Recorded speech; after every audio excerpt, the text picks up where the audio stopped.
गायत्री मंत्र बोलें। ओम भूर्भुवः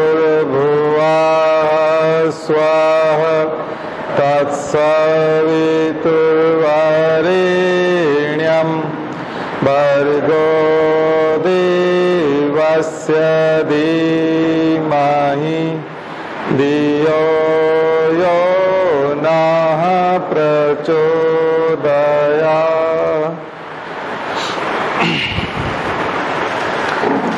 तो बायोटेक्नोलॉजी के लिए तो प्रश्न आप लिख लीजिए। एप्लीकेशंस ऑफ बायोटेक्नोलॉजी के ऊपर ही सबसे ज्यादा प्रश्न आते हैं, क्योंकि टेक्निक के बारे में तो बहुत ज्यादा प्रश्न नहीं होते। टेक्निक के बारे में उतना नहीं होता, एप्लीकेशन के बारे में होता है। एप्लीकेशन दो तरह के हैं, तीन तरह के। Prevention, diagnosis and cure. आपको बताया था पहले, प्रिवेंशन, डायग्नोसिस और क्योर। बायोटेक्नोलॉजी की जो तमाम टेक्निक्स है और जो प्रोडक्ट्स हैं वो कई जगह प्रिवेंशन में काम आते हैं, यानी किसी भी बीमारी को रोकने में। बीमारी को रोकने में तो कहां कहां बायोटेक्नोलॉजी बीमारी को रोकती है, पहले से रोकती है ना। तो जैसे वैक्सीनेशन इसी टाइप का है, ये प्रिवेंशन वाला हो जाएगा। और डायग्नोसिस आरटीपीसीआर है जैसे, तो ये अगर हम कोरोना का एग्जांपल लें तो आरटीपीसीआर क्या हो गया, डायग्नोसिस, डायग्नोज करना। और फिर क्योर करना, तो क्योर करना मतलब चिकित्सा करना, थेरेपी। तो थेरेपी में जहां जहां बायोटेक्नोलॉजी यूज होती है, तो आपको थेरेपी में फार्मास्यूटिकल वाला भी आ जाएगा, एंजाइम इंडस्ट्री भी आ जाती है, और दवाइयां जो बनती हैं तरह तरह की। खास करके पहली जो दवाई बनी थी वो इंसुलिन के रूप में बनी थी, ह्यूमुलिन। बैक्टीरिया का यूज करके इंसुलिन बनाया गया था मनुष्य के लिए, उसका नाम दिया गया ह्यूमुलिन। तो वो रिकॉम्बिनेंट डीएनए टेक्नोलॉजी से बनाया गया था। तो ये पहला प्रयोग था जो सफल रहा था बायोटेक्नोलॉजी के माध्यम से, डीएनए के माध्यम से बनाया गया था। डीएनए लिया गया था, जो डीएनए का यानी कि जीन निकाला गया था जो इंसुलिन बनाने वाला जीन था। इंसुलिन सबसे सिंपलेस्ट प्रोटीन में से आता है। 51 अमीनो एसिड्स होते हैं, अल्फा बीटा चेन होती है। एक चेन में 30 अमीनो एसिड होते हैं, दूसरे में 21 होते हैं। तो अल्फा और बीटा चेन जुड़ करके डाइसल्फाइड बॉन्ड से जुड़ती है, तो वो एक सरल प्रोटीन बनता है। और ये प्रोटीन इंसुलिन कहलाता है। सरल प्रकार का प्रोटीन है, बहुत साधारण प्रोटीन है। प्राइमरी स्ट्रक्चर बोलते हैं इसको। प्रोटीन के 4 तरह के स्ट्रक्चर होते हैं, प्राइमरी, सेकेंडरी, टर्शियरी, क्वाटरनरी। उसमें से प्राइमरी स्ट्रक्चर है, उसके लिए बहुत ज्यादा बड़े माइक्रोस्कोप या बहुत ज्यादा कंप्यूटर और उसकी फोल्डिंग ज्यादा नहीं होती। जनरली कंप्यूटर का उपयोग जब हम करते हैं, सुपर कंप्यूटर्स का, वो प्रोटीन की फोल्डिंग जानने के लिए करते हैं। अभी हम पढ़ेंगे सुपर कंप्यूटर्स भी आईटी में, जब हम देखेंगे, होमवर्क देंगे आपको सुपर कंप्यूटर्स का। तो सुपर कंप्यूटर्स के उपयोग जो है वो यही है कि प्रोटीन फोल्डिंग को जानना। तो अभी जो वैक्सीन हम जल्दी बना पाए, इसलिए बना पाए क्योंकि हम प्रोटीन फोल्डिंग को बहुत तेज गति से जान पा रहे थे। पहले हमारे पास जो कंप्यूटर्स थे वो बहुत साधारण थे, सुपर कंप्यूटर उतने नहीं थे। तो हम लोग प्रोटीन फोल्डिंग जानने के लिए 1 साल से लेकर 10 साल तक का समय लगता था। अब हमने कुछ महीनों में प्रोटीन की जानकारी निकाल ली। आप लोग प्रोटीन सीक्वेंसिंग में प्रोटीन फोल्डिंग को देख रहे थे, और खास करके प्रोटीन सीक्वेंसिंग भी कह सकते हैं, जीन सीक्वेंसिंग भी कह सकते हैं, डीएनए सीक्वेंसिंग भी कह सकते हैं। और आप बोल रहे थे कि अल्फा स्ट्रेन आ गया है, ये गामा है, ये डेल्टा है, और डेल्टा वाले से सबसे ज्यादा नुकसान हो रहा है, हम बोल रहे थे ना। तो ये सब प्रोटीन फोल्डिंग की वजह से हम लोग नॉमेनक्लेचर आता है ये वाला, हम जो है नाम डाल पाते हैं, ये इसी से डाल पाते हैं, प्रोटीन के आधार पर, जीन्स की सीक्वेंस। तो सुपर कंप्यूटर्स की वजह से हम लोग तेज गति से ये सब चीजें कर पाए। तो आईटी का भी यहाँ रोल आ गया, फिर से आईटी का रोल आ गया। आपको बताया था आईटी मिला हुआ है, नैनो मिला हुआ है, और बायोटेक्नोलॉजी मिला हुआ है। क्योंकि बायोटेक्नोलॉजी नैनो स्केल पे ही काम करता है, इसलिए वो नैनो टेक्नोलॉजी है। और उसके साथ इंफॉर्मेशन टेक्नोलॉजी जोड़ देते हैं, तो आईटी भी जुड़ गया। तो तीनों मिलकर के टेक्नोलॉजी काम करती है, तो फिर ये चमत्कार होते हैं। तो यही आपको यहाँ तीनों लेवल पे लिखना है। तो ये सबसे इंपॉर्टेंट प्रश्न है और सदाबहार प्रश्न है, एमपीपीएससी के मेंस में भी, यूपीएससी के मेंस में भी, और प्रीलिम्स में से सवाल निकाल लिए जाते हैं। तो टूल्स एंड टेक्निक्स दूसरा जो पार्ट है इसका स्टडी का आपका, tools and techniques used in biotechnology. Tools and techniques, कौन कौन से टूल्स इस्तेमाल होते हैं, कौन कौन सी टेक्निक्स इस्तेमाल होती है किसमें, बायोटेक्नोलॉजी में। आपको पहले बताया था मैंने, साइंस एंड टेक्नोलॉजी में साइंस वो पार्ट है जो प्योर नॉलेज है, एंड टेक्नोलॉजी वो पार्ट है जो एप्लीकेशंस है, यूजेस। एक है नॉलेज और एक दूसरा है नॉलेज का उपयोग। उपयोग वाला भाग है वो टेक्नोलॉजी है, और प्योर नॉलेज वाला भाग है वो साइंस है। तो बायोटेक्नोलॉजी में बायो का नॉलेज, डीएनए का नॉलेज, जीन्स का नॉलेज, जेनेटिक कोड का नॉलेज, ये साइंस हो जाएगा। तो वो हो जाएगा जनरली बायो, क्योंकि हम जीवित में कर रहे हैं इसलिए बायो। और टेक्नोलॉजी कौन सा हो जाएगा, ये वाला जो मैं आपको बता रहा हूं, जिनसे हम प्रोडक्ट निकाल रहे हैं। ठीक है, तो अब ये प्रोडक्ट जो हम निकाल रहे हैं वो बीमारियों को रोकने के लिए निकाल रहे हैं, जिससे बीमारियां रुकेंगी, या मनुष्य को कोई बीमारी हुई तो उसका पता लगाने के लिए, या फिर हम वैक्सीनेशन करना चाहते हैं, रोकना चाहते हैं, तो प्रिवेंशन करना चाहते हैं। तो हम जिस भी लेवल पे फायदा उठाना चाहते हैं, तो जब हम साइंस के ज्ञान का उपयोग मनुष्य के फायदे के लिए करेंगे तो वो टेक्नोलॉजी हो जाएगी।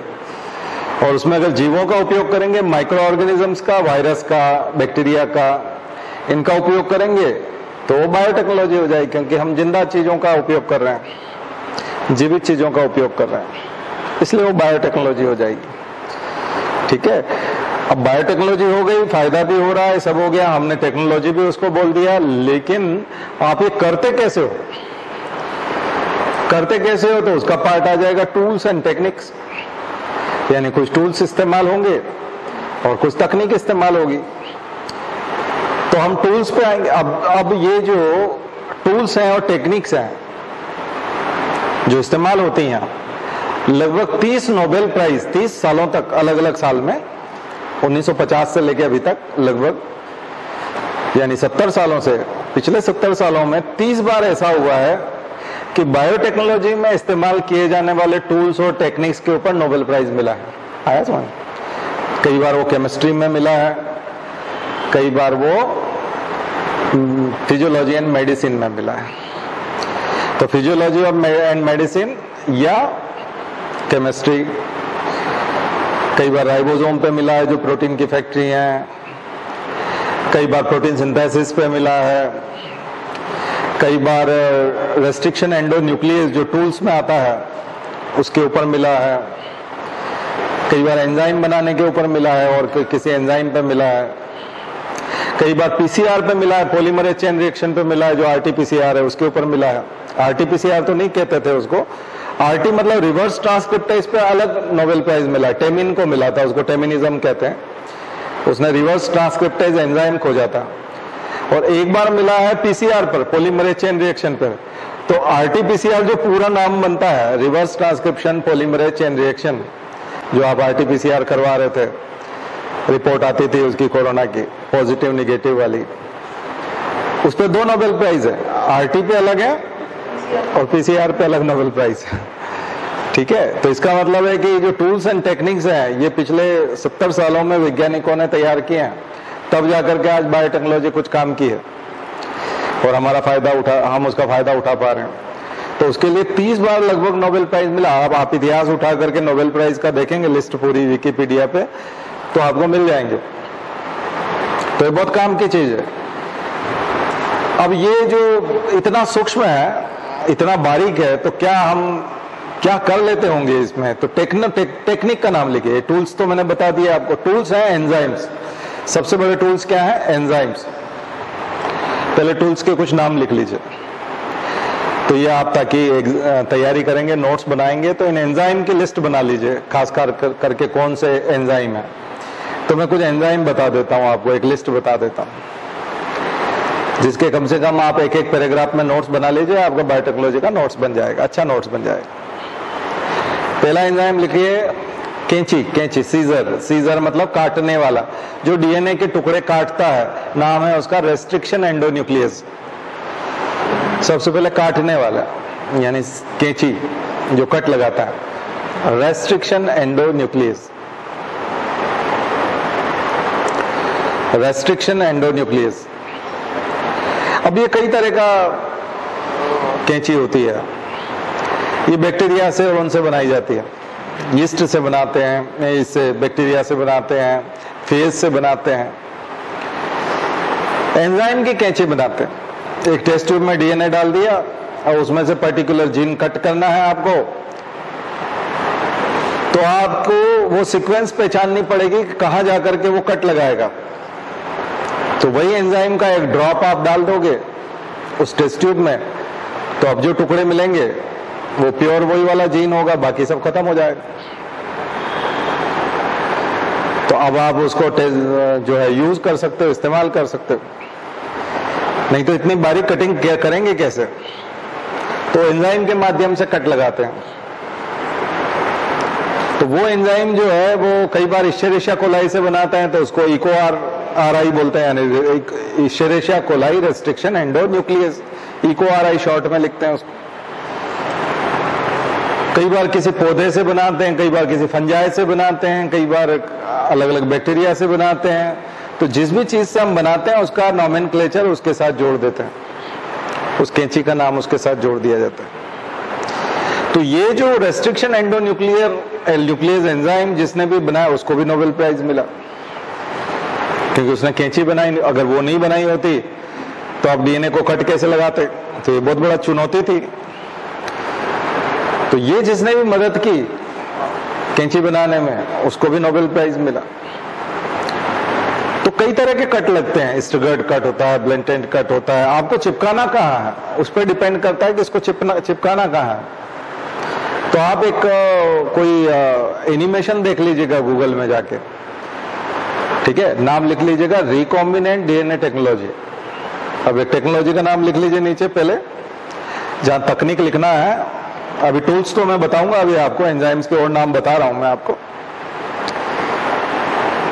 टूल्स के नाम और बता रहा हूं मैं, लेकिन टेक्नोलॉजी में एक नाम लिख लीजिए जिसका एनिमेशन आपको देखना है, उसका नाम है रिकॉम्बिनेंट डीएनए टेक्नोलॉजी। आपको एक अलग लिस्ट बना लीजिए, एनिमेशन किस किस चीज का देखना है ठीक है, एनिमेशन किस किस चीज का देखना है वो लिस्ट बना लीजिए। एनिमेशन होंगे 1-1, 2-2 मिनट के, 3-3 मिनट के, उसमें आपको पूरा वो प्रोसेस बता देगा कि होता कैसे। कमेंट्री जो है जनरली वो इंग्लिश में होती है, आप यूट्यूब पे कहीं निकालेंगे तो हो सकता है हिंदी में भी आपको कमेंट्री मिल जाए। तो पहला देखिएगा यही recombinant DNA technology. What is recombinant DNA technology, ये आप करेंगे और एनिमेशन लिख देंगे आगे तो एनिमेशन आ जाएगा। यूट्यूब में जाके लिखेंगे तो मुझे लेक्चर आ जाएंगे, बड़े लेक्चर होंगे तो आप कंफ्यूज हो जाएंगे, बहुत लंबा समय लगता है। छोटा देखिएगा जिसमें वो आसानी से समझा देगा, तो आपका चैप्टर कंप्लीट हो जाए। मैं यहाँ कुछ, क्योंकि यहाँ मेरी मजबूरी है कि मैं थोड़ा बोर्ड का इस्तेमाल भी नहीं कर सकता। हम रेगुलर क्लास जो हमारी होती है उसमें तो ऑडियो विजुअल सब होता है और सब चीज़ें होती है, यहाँ तो हम उसको इसी तरह से कर सकते हैं, तो उतना नहीं कर सकते, यहाँ कुछ सीमाएं हैं। तो आपको मैं बता रहा हूँ कि आप होमवर्क इस टाइप से करिए, कहाँ क्या करना है। दूसरा प्रोटीन सिंथेसिस, दूसरा एनिमेशन देखिएगा प्रोटीन सिंथेसिस का, उसमें राइबोसोम पे किस प्रकार से प्रोटीन बनता है पूरा प्रोसेस बताते हैं, प्रोटीन सिंथेसिस। थर्ड वाला देखिएगा जीन रेगुलेशन, जीन्स का रेगुलेशन कैसे होता है, जीन को कैसे रेगुलेट किया जाता है, कौन करता है, ये भी एंजाइम करते हैं। फालतू का प्रोटीन नहीं बनता हमारी बॉडी में, ऑन और ऑफ का स्विचिंग होता है। जैसे आप कमरे से बाहर जाते हो तो पंखा बंद कर देते हो, लाइट बंद कर देते हो, वापस आते हो तो लाइट चला देते हो। जब कोई नहीं होता कमरे में तो लाइट की क्या जरूरत है, या पंखा चलाने की जरूरत नहीं होती। तो एक स्विच होता है हमारे कमरे में, बोर्ड होता है, स्विच बोर्ड, उसमें स्विच होता है, वहां से हम लोग कंट्रोल करते हैं। ठीक वैसे ही हमारी बॉडी में भी, जैसे दूध को पचाना है तो लैक्टोज पचाना है। जिस दिन आपने दही नहीं खाया, दूध भी नहीं खाया, तो दूध को पचाने वाला प्रोटीन क्यों बनेगा, एंजाइम क्यों बनेगा? जब आपने दूध खाया ही नहीं और मिल्क का कोई प्रोडक्ट नहीं लिया आपने, आज आपने सब्जी खाई और रोटी खाई या दाल खाई, दिन भर ऐसा ही किया, दूसरे दिन भी वैसा ही किया, तो फिर दूध को पचाने वाला एंजाइम रोज थोड़ी बनेगा। तो दूध को पचाने वाला एंजाइम तभी बनता है जब आपने पेट में दूध डाला है तो स्विच ऑन हो जाता है और उसकी प्रोटीन बन जाती है कि अब दूध को पचाना है, काम करो। आइए समझ। तो ये बैक्टीरिया में भी होता है, उसको बोलते हैं ओपेरॉन मॉडल। ओपेरॉन मॉडल का एनिमेशन देख लीजिएगा। माध्यम में लैक्टोज मौजूद होगा। माध्यम मतलब मीडियम, मीडियम मतलब हमारा स्टमक, हमारे लिए हमारा स्टमक, और बैक्टीरिया के लिए जहां पे बैक्टीरिया को कल्चर कर रहे हैं, अगर उसके जिसमें उसको डाला पेट्री डिश में, वॉच ग्लास में, जहां पे भी बैक्टीरिया को रखा है हमने लेबोरेटरी में, जिस मीडिया में, तो उस मीडिया में यदि आपने एक बूंद दूध डाल दिया तो बैक्टीरिया में एंजाइम बनने लग जाएगा दूध को पचाने वाला, अदरवाइज वो बंद रहता है। इसका मतलब प्रोटीन सिंथेसिस को कोई न कोई रेगुलेट करता है। तो वो कौन रेगुलेट करता है? तो इनहिबिटर होते हैं, मतलब उसको रोकने वाले कोई न कोई होते हैं जो रेगुलेशन करते हैं, स्विच को बंद कर देते हैं और स्विच को ऑन कर देते हैं। नहीं तो हमारी बॉडी तो फालतू के कई तरह के प्रोटीन बनाने लग जाएगी। हम तो जिस चीज को खाते हैं उसी को पचाने की व्यवस्था हमारे शरीर में लागू होती है, बाकी नहीं होता। फालतू के एंजाइम नहीं बनते। इसको बोलते हैं जीन रेगुलेशन। आया समझ? तो कुछ एनिमेशन है जो बहुत इंपॉर्टेंट है, और कल मैंने बताया था ईटीएस, इलेक्ट्रॉन ट्रांसपोर्ट सिस्टम, वो भी देख लीजिएगा ईटीएस का एनिमेशन। जीन क्लोनिंग, क्लोनिंग का एनिमेशन देखिएगा, एक जीन क्लोनिंग कैसे होती है। तो ये कुछ एनिमेशन आपको देखना चाहिए, हमेशा के लिए काम आएंगे। डीएनए फिंगरप्रिंटिंग का एनिमेशन देखिएगा। डीएनए फिंगरप्रिंटिंग किस प्रकार से काम करती है। डीएनए फिंगरप्रिंटिंग वो कैसे होती है, कैसे डीएनए के फिंगरप्रिंट तैयार होते हैं, यानी कि डीएनए का सीक्वेंसिंग। आप एक नया सीक्वेंसिंग करके रख देते हो, कॉपी बना के रख देते हो। डीएनए की क्लोनिंग, उसको डीएनए की क्लोनिंग भी कह सकते हैं। फिंगरप्रिंट बनाना मतलब डीएनए की एक तरह से क्लोनिंग। और डीएनए में पर्टिकुलर जीन के लिए कर रहे हो तो जीन की क्लोनिंग हो जाएगी, उसको बोलेंगे जीन क्लोनिंग। और होल एनिमल का कर रहे हो तो होल एनिमल क्लोनिंग हो जाएगा। तो क्लोनिंग के कई सारे टाइप्स हैं, gene cloning, DNA cloning, whole animal cloning, therapeutic cloning, organ cloning. अब आएगा ऑर्गन क्लोनिंग, जब 3D प्रिंटिंग में पढ़ाऊंगा आपको आईटी में, तो 3D प्रिंटर जो है वो ऑर्गन को क्लोन करके रख देगा, प्रिंट निकाल के रख देगा। आप अपना ऑर्गन प्रिंट करवाना चाहते हैं, ऑर्गन प्रिंट कर लीजिए,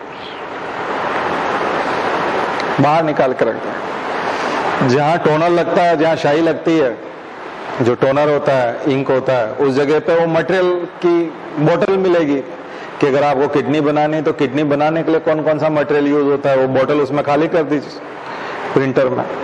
और फिर इधर जो है 3D इमेज होगी किडनी की, वो आपकी खुद की इमेज है, एंडोस्कोपी से इमेज ली हुई है डॉक्टर ने, वो सीधा प्रिंट का ऑर्डर करेगा और वो प्रिंटर आपका किडनी बना के निकाल देगा। उसमें लेयरिंग होती है, सबसे पहले एक लेयर बनेगी, फिर दूसरी, फिर तीसरी, फिर चौथी, फिर उसका डेकोरेशन, और वो सब मटेरियल जो है आपने टोनर में डाला हुआ है। इसको बोलते हैं 3D प्रिंटिंग। ये कमाल 2010 से हो रहा है, 2021 आ गया, 11 साल हो गए इस कमाल को चलते चलते। 3D प्रिंटिंग, लोग मकान निकाल लेते हैं पूरा पूरा, पहले ये वाली बॉल निकाल ली, फिर ये पिलर निकाल लिया, फिर आगे जो डिजाइन आप पसंद करते हो वो डिजाइन उसमें डालो, वो डिजाइन हो जाएगी। इंजीनियर जो है उसको ठेकेदार खड़ा कर देगा, आपका मजदूरों से खड़ा करवा लेगा, जॉइंट कर देगा। नट बोल्ट वाले होंगे तो नट बोल्ट हो जाएंगे, मकान तैयार हो गया आपका। डिजाइन चीज है, इसी को बोलते हैं 3D प्रिंटिंग। बड़ा जादुई चीज है।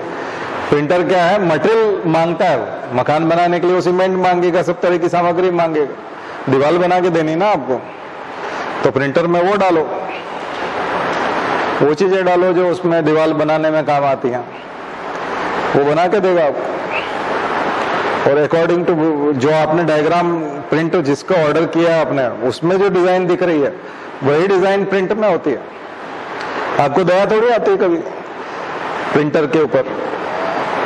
फोटोग्राफर को कभी दया आती है, फोटोग्राफी वाली दुकान पे जाते हो आप, फोटो आपका खींचता है, या आप कोई सीडी में या अपने पेन ड्राइव में उसको देते हो कि ये फोटो हम घूमने गए थे तो वहाँ पचमढ़ी के फोटो हैं, तो पीछे झरना भी है, पीछे 15-20 कलर के पौधे हैं, घनी झाड़ियाँ हैं, फिर आकाश का नीला रंग है, तो आपको दया थोड़ी आती कि ये इसका प्रिंटर नन्हा सा है, इसमें नीला रंग कहाँ से लाएगा, इसमें इतनी झाड़ियों के कलर कैसे लेके आएगा, फिर ये आकाश का ये जो शेड है व्हाइट वाला, ये जो ब्लैक वाला, ये इसमें कैसे आ पाएगा। आपको दया थोड़ी, आप तो बेदर्दी से प्रिंट का ऑर्डर देते हो, वो प्रिंट निकालता है और आपको पकड़ा देता है और वही होता है वो जो आपको स्क्रीन पे दिख रहा है।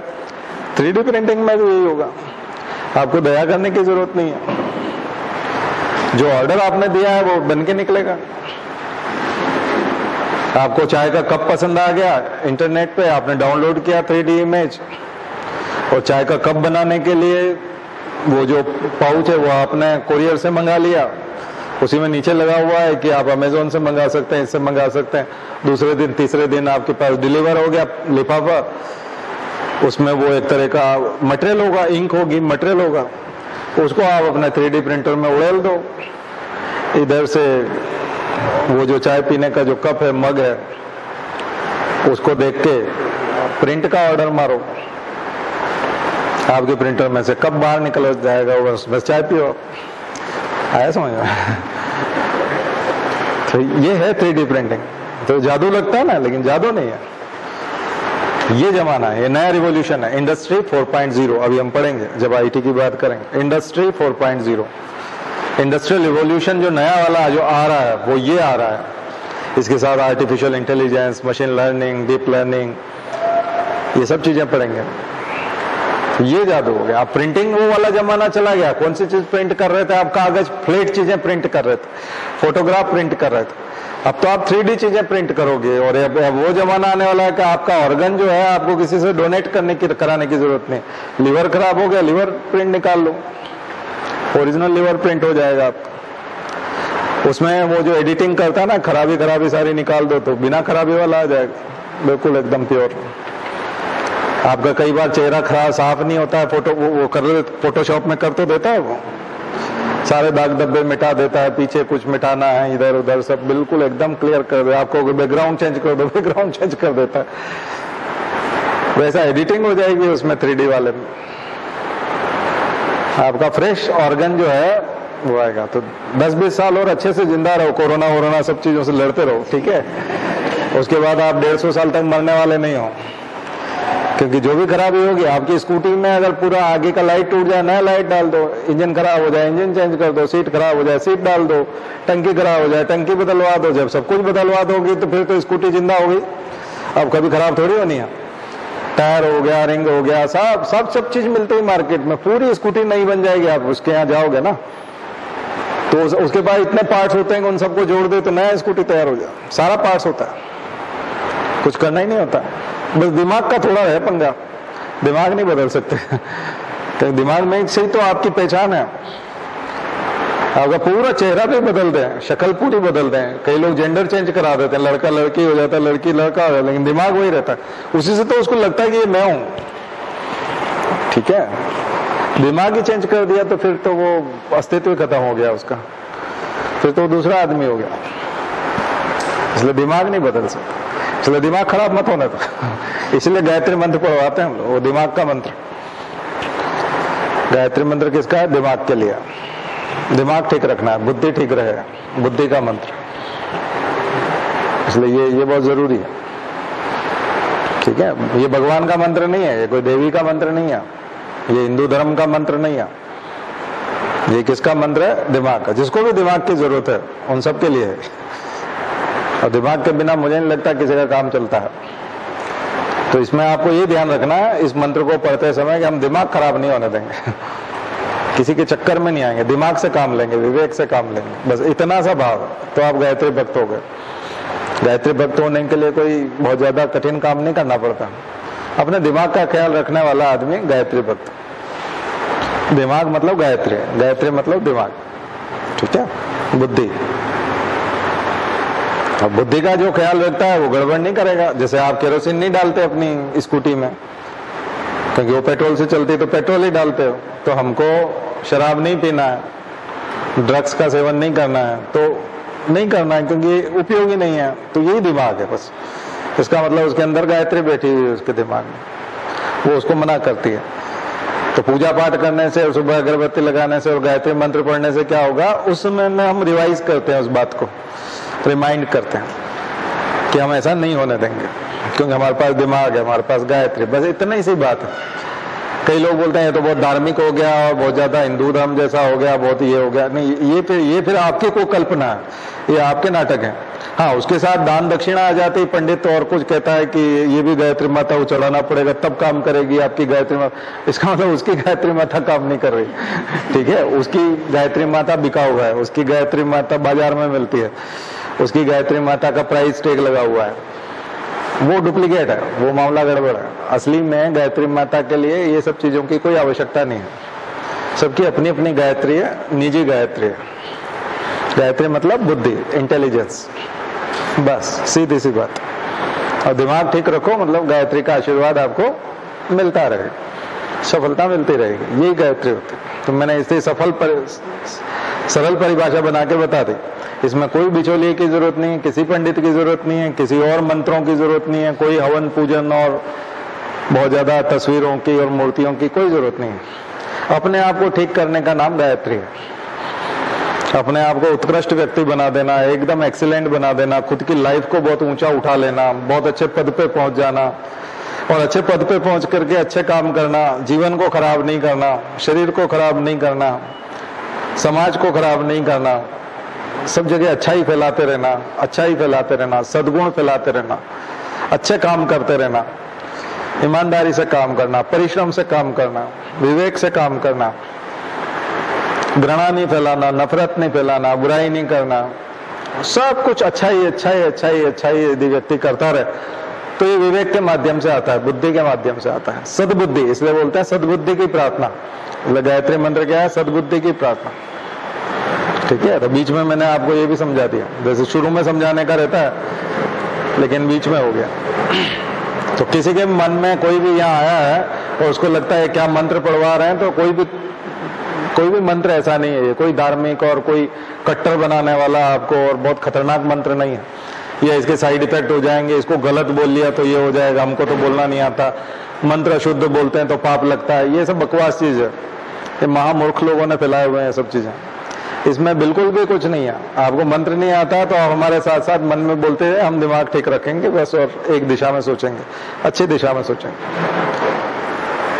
आप क्या करते हो? आपसे कोई गलती होती है, कोई गलत काम हो जाता है, ऐसा काम हो जाता है जो आपको खुद को अंदर से अच्छा नहीं लगता, नींद नहीं आती या गुस्सा आता है, तो आप अपने आप से बात करते हो कि नहीं, ये मैंने क्या किया, मतलब मैं ऐसा आदमी हूँ, मैं ऐसा व्यक्ति हूँ, मुझे ये करना चाहिए।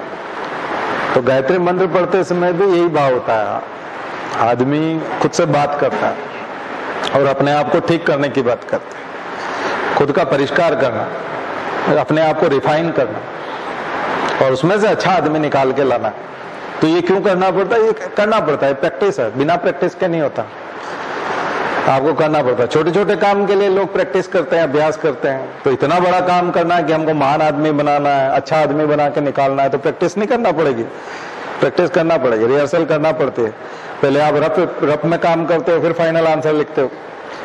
तो गायत्री मंत्र की नियमित उपासना का मतलब यही होता है, रोज सुबह उठ करके गायत्री मंत्र बोलेंगे, मतलब यही कि अगरबत्ती लगाएंगे और प्रैक्टिस करेंगे अच्छा आदमी बनने की, अपनी अच्छाइयों को बाहर निकालने की प्रैक्टिस करेंगे, समाज को अच्छा बनाने की प्रैक्टिस करेंगे, ये है, इससे ज्यादा और कुछ भी नहीं है। तो इसलिए क्या कठिन काम है? नहीं, कठिन नहीं है, और कठिन है तो भी जरूरी है, कठिन तो है ही, अपने आप को ठीक करना बहुत कठिन होता है। अगरबत्ती लगाना और मंत्र पढ़ना तो बहुत आसान है, और इसको मान लेना कि ये हो गया पूजा पाठ, ये तो बहुत ही आसान है। सुबह उठो, नहाओ, अगरबत्ती लगाओ, प्रणाम करो, 4-5 मंत्र पढ़ो, पीछा छूटा, यानी हो गया बस। अब तो कृपा ही कृपा होनी, कुछ नहीं होना जाना है आपका कुछ नहीं होना जाना। कष्ट उठाना, दिक्कत आती है, अपने आप को ठीक करना पड़ता है, वो तो ठीक है, मंत्र पढ़ा हो तो अच्छी बात है, नहीं भी पढ़ते और वैसे ही ठीक कर लेते अपने आप को तो भी गायत्री के ही भक्त होते। आपने तो मूर्ति भी नहीं लगाई, लेकिन आप वैसे ही झूठ नहीं बोलते। मैंने बताया ना, मेरा एक मित्र था आईएएस, तो वो बोलता मैं क्यों करूं, मैं बोलता यार तुम लच्छा नहीं बांधते, मैं लच्छा बांधना चाहता हूं, तुम बांधते। बोले मैं सिर्फ प्रसाद खाता हूं, मुझे अच्छा लगता है बाकी मैं कोई ऐसा काम नहीं करता। तो मेडिटेशन करा, बोले नहीं मेरा दिमाग खराब ही नहीं है, मैं क्यों करूं, मेरा मूड एकदम लगा रहता है। मैं ईमानदारी से 10 बजे ऑफिस जाता हूँ, 5-6 बजे तक 7 बजे तक ऑफिस रहता हूँ, रिश्वत में लेता नहीं और गलत काम मैं करता नहीं हूँ।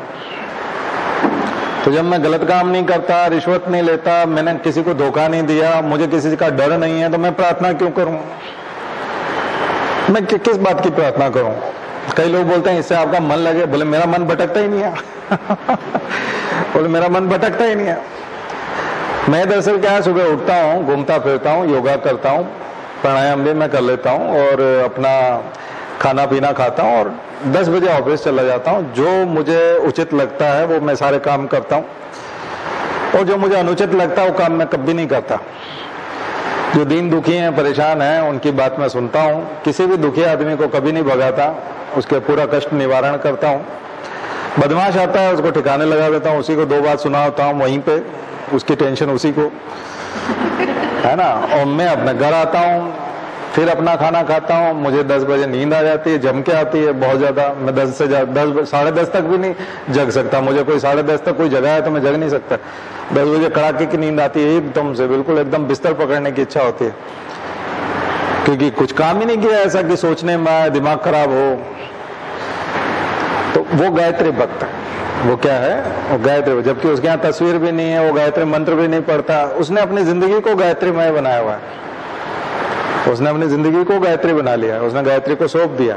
और गायत्री माता का सच्चा बेटा है, ठीक है। न उनके नाम का लच्छा बांधता है, न तिलक लगाता है, न मंत्र पढ़ता है, न भगवान को मानता है, लेकिन वो आस्तिक है क्योंकि वो भगवान से डरता है, इसलिए तो ये सब काम करता है, अच्छे काम करता है। अब लोग सब कुछ माने और गंदे काम भी सारे करते रहे तो वो पक्के नंबर के दुश्मन है गायत्री के। तो गायत्री माता फिर उसको अपना नुकसान भी पहुंचाती है, उसको श्राप भी देती है, सब करती है, ठीक है। तो चाहे वो पूजा पाठ करता हो, चाहे उसने अगरबत्ती लगाई हो, रिश्वत नहीं चलती भगवान के यहाँ, ध्यान रखो।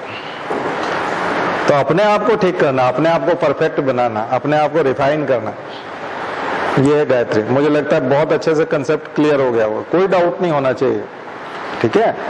इसलिए साइंटिफिक भी है, मैं जो बात बता रहा हूँ प्योर साइंटिफिक है, इसमें कोई कुछ भी गड़बड़ नहीं है, क्योंकि इसमें कोई लिपापोती नहीं है कि नहीं काम चल जाएगा, उस दिन ऐसा करना, तुमने गड़बड़ हो गई, ऐसा करना, गुरुवार को उस दिन उस पंडित को उतना वो कपड़ा दे देना और वो कर देना, उससे तुम्हारा काम ठीक हो जाए। ऐसे नहीं होता, लिपापोती नहीं होती।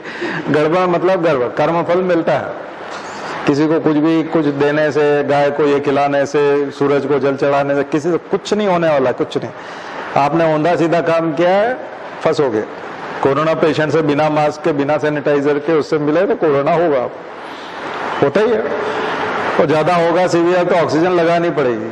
कोई छूट पाया? नहीं छूट पाया, कोई नहीं छूट पाया। कर्म फल मिल के रहता है। ऊंधे सीधे काम करोगे फंसोगे, जब जेल जाने वाले काम करोगे तो जेल जाओगे। कोई माताजी नहीं बचा सकती, कोई दुनिया का कोई पिताजी माताजी कोई नहीं बचा सकता, कोई भगवान नहीं आएगा। भगवान नाम की कोई चीज नहीं है। भगवान आदर्श को कहते हैं, सिद्धांतों को कहते हैं, ईमानदारी को कहते हैं, परिश्रम को कहते हैं, उत्कृष्ट सोच को कहते हैं। जब आप उसको उस पथ पे चले जाते हो तो आप भगवान के रास्ते पे होते हो, ईश्वर आपके अंदर आता है। इसलिए हमारे यहाँ गीत गाते हैं कि नर से नारायण बन जाए, प्रभु ऐसा ज्ञान हमें देना, प्रभु ऐसा ज्ञान हमें देना कि नर से नारायण बन जाए, यानी हम ही ईश्वर बन जाए, हम ही नारायण बन जाए, हमारे अंदर वो सद्गुण पैदा हो, हमारे कर्म ऐसे हों। तो ये छोटी सी छोटी बात जो है मैं इसलिए बताना चाह रहा था, क्योंकि हम चूंकि यहाँ मंदिर में इस स्थान पे बैठते हैं तो कई लोगों को कंफ्यूजन होता है कि बड़ी धार्मिक जगह होगी। धार्मिक नहीं, बाहर लिखा हुआ है, मंदिर नहीं लिखा हुआ, जन जागरण का केंद्र। क्या लिखा हुआ है मंदिर के ऊपर? जाके देखना, जन जागरण का केंद्र, public awareness centre for public awareness. Public को अवेयर करना है, किस चीज से? अंधविश्वासों से, कुरीतियों से, बदमाशों से, बिचौलियों से। तो अब क्लियर हो गया होगा पहले, ठीक है। अब क्लियर हो गया होगा कि ये बहुत ही अत्याधुनिक धर्म है, एकदम मॉडर्न एंड कटिंग एज वाला रिलीजन है ये जो हम बात कर रहे हैं।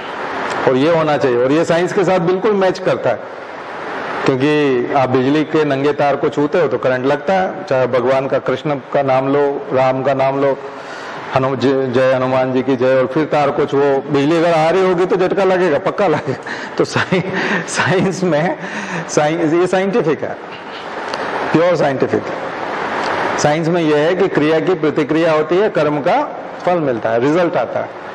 इसलिए आप अच्छा पढ़ोगे तो आपका सिलेक्शन होगा। बस ये कि हमको कहीं अहंकार न हो जाए कि हम दुनिया के सबसे अच्छा आदमी हो गए और हम बहुत बहादुर हैं, हम बहुत परिश्रमी हैं, इसलिए आप भगवान को क्रेडिट दे करके अपने आप को अहंकारी होने से बचाते हो कि नहीं, सब भगवान की कृपा है, उनके आशीर्वाद से हुआ है, परिवार वालों का सहयोग है, इनका है, मित्रों का सहयोग है। तो इससे हम लोग अहंकार से बच जाते हैं। नहीं तो लोग पागल समझते हैं, बोले कितना घमंड आ गया इसको, क्या मतलब ऐसा भी क्या।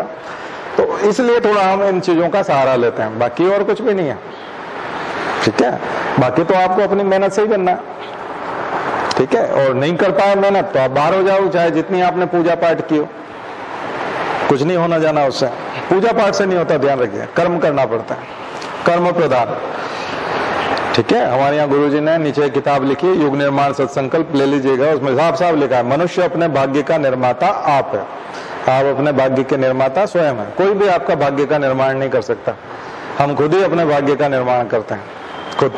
अच्छा काम करेंगे, अच्छे बनेंगे, अच्छे रिजल्ट आएंगे, अदरवाइज बेकार रिजल्ट आएंगे। तो कंसेप्ट क्लियर हो जाना चाहिए, ठीक है। और यही वास्तविक धार्मिक व्यक्ति होना, या वास्तविक आध्यात्मिकता भी इसी को कहते हैं, सत्य को पहचान करके। बाकी तो सब अंधविश्वास है, बाकी सारी चीजें अंधविश्वास और कुरीतियां हैं, ठीक है। चलिए, मुझे लगता है कि इसमें कोई डाउट किसी प्रकार का और कोई बहस का भी इसमें कोई ज्यादा गुंजाइश नहीं है। तार को छू के देख सकते हो है ना, एकदम से तंत्रिका तंत्र पहचान लेता है, ठीक है। और बहुत ज्यादा पावर होगा तो वो जमीन अर्थिंग हो जाएगा, उसका तोड़ देगा आपके पूरे तंत्र को, ठीक है। लोग लाठी मारते हैं, करंट लग जाता है कि जो करंट से चिपक जाता है तो लाठी से छुड़ाते हैं उसको। कहीं जीवित व्यक्ति और कोई दूसरा प्रयास करता है तो वो भी चिपकता चला जाता है। 4 आदमी आएंगे, 4 का धुआं निकल जाएगा, ठीक है। धुआं निकलते हुए देखे कि नहीं सोशल मीडिया पे लोगों को, हाँ, ये बिजली पकड़ लेते हैं तो धुआं निकल जाता है, उनका आग लग जाती है आदमी में, हाँ, छोड़ता नहीं। तो ज्यादा जो है यही विश्वास, ये जो प्रत्यक्ष दिखता है ना, ये विश्वास, ये चीज है, बाकी सब अंधविश्वास, ठीक है ना। तो ये प्रत्यक्ष होता है, अदृश्य नहीं होता, बाद में नहीं होता, कोई पेंडिंग नहीं रखता। प्रकृति विज्ञान भी कोई चीजें पेंडिंग नहीं रखता।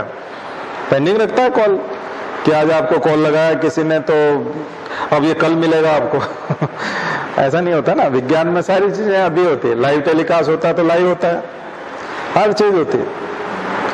प्रेस गर्म करते हो तो अभी करना पड़ता है, कल करोगे, आज गर्म करोगे और कल करोगे। इलेक्ट्रिसिटी आज ही चलती है, जब स्विच ऑन करते हो तो अभी चलता है तुरंत, हर चीज विज्ञान तत्काल देता है। तो कर्मों का फल भी तत्काल मिलता है, तत्काल मिलता है। कुछ देर होती है, जैसे आप दारू पीना शुरू करोगे तो लीवर खराब होने में 10 साल लगेंगे, पर खराब तो आज से ही होना शुरू हो गया, अब पूरा बोल जाएगा वो। रोज पियोगे और ज्यादा पियोगे तो 10 साल में पानी भर जाएगा और लीवर बहुत बड़ा हो जाएगा और फिर काम करना बंद कर देगा। तो किसी किसी के रिजल्ट थोड़े देर से दिखते नहीं, खराब होना वो आज से शुरू हो गया, बुरे दिन आज से शुरू हो गए, ठीक है। चलिए, तो टेक्नोलॉजी में आ जाइए फिर से। तो जीन क्लोनिंग, डीएनए फिंगरप्रिंटिंग, एक एनिमेशन देखिएगा पीसीआर का, पॉलीमरेज चेन रिएक्शन का। पीसीआर में डीएनए की कॉपी कैसे होती है, पॉलीमरेज चेन रिएक्शन कैसे होता है, पीसीआर। चलिए, तो मुझे लगता है कि ये अगर आप करेंगे, और कल बेसिक्स बताए थे आपको, डीएनए, न्यूक्लिक एसिड की जानकारी, साइटोलॉजी, ये वो होमवर्क कर लीजिएगा। तो कल बेसिक्स वाला हो गया, कल साइंस वाला हो गया, आज टेक्नोलॉजी वाला हो गया। कल क्या था, साइंस, आज है टेक्नोलॉजी। तो ये पूरा कर लीजिएगा। रिकॉम्बिनेंट डीएनए टेक्नोलॉजी को मैं शॉर्ट में बता देता हूं आपको। रिकॉम्बिनेंट डीएनए टेक्नोलॉजी में जो डीएनए है उसमें डिजायर डीएनए बाहर निकाला जाता है। डिजायर डीएनए मतलब वो जीन जिसकी प्रोटीन आपको बनानी है, ऑर्डर देना। तो वो जैसे कपड़े की दुकान में आपने शर्ट बनवाना है अपना, तो आपको जो पसंद आया वो वाला कपड़ा निकाल लिया, वो टेलर को देना है, तो इसको बोलेंगे isolation of desired DNA segment. पहला पॉइंट होता है इसमें isolation of desired DNA segment, यानी कि इच्छित डीएनए खंड का पृथक्करण, isolation of desired DNA segment. Bracket में लिख सकते हो gene, desired DNA segment means gene, उसी को जीन कहेंगे क्योंकि वो एक प्रोटीन बनाएगा। ये आइसोलेट होने के बाद ये जब जीन आप अलग कर लोगे तो इसको आप जोड़ोगे प्लाज्मिड से, तो सिलेक्शन ऑफ वेक्टर, दूसरा पॉइंट होता है सिलेक्शन ऑफ वेक्टर, वेक्टर से जोड़ोगे, यानी कपड़े की दुकान से इसको पहुंचाना है आपको टेलर के यहां तक, तो अब आप कार से जाओगे, बाइक से जाओगे, स्कूटी खड़ी है उससे जाओगे, किससे जाओगे? तो कपड़ा अगर बहुत ज्यादा है, बहुत ज्यादा सिलाना है मान लीजिए शर्ट, और आपने ज्यादा कपड़ा ले लिया तो बस में भी ले जाना पड़ सकता है, बड़े ट्रक में ले जाना पड़ सकता है। मान लीजिए पूरे हॉस्टल में 400 बच्चे हैं, 400 बच्चों का शर्ट का कपड़ा है, तो कार में भी नहीं आएगा, तो आपको फिर उस पर डिपेंड करता है कि जीन कितना बड़ा है। तो सिलेक्शन ऑफ वेक्टर, जीन की साइज पे वेक्टर की साइज तय होती है। तो वेक्टर जो है वो कई बार बैक्टीरिया होता है, बैक्टीरियोफेज होता है, लेमड़ा फेज होता है, वो तब जब बहुत बड़ा जीन हो। सामान्यतः बहुत छोटा जब जीन होता है तो उसके लिए प्लाज्मिड यूज होता है। क्या यूज होता है? प्लाज्मिड। ये भी टूल्स में आ जाएंगे, प्लाज्मिड।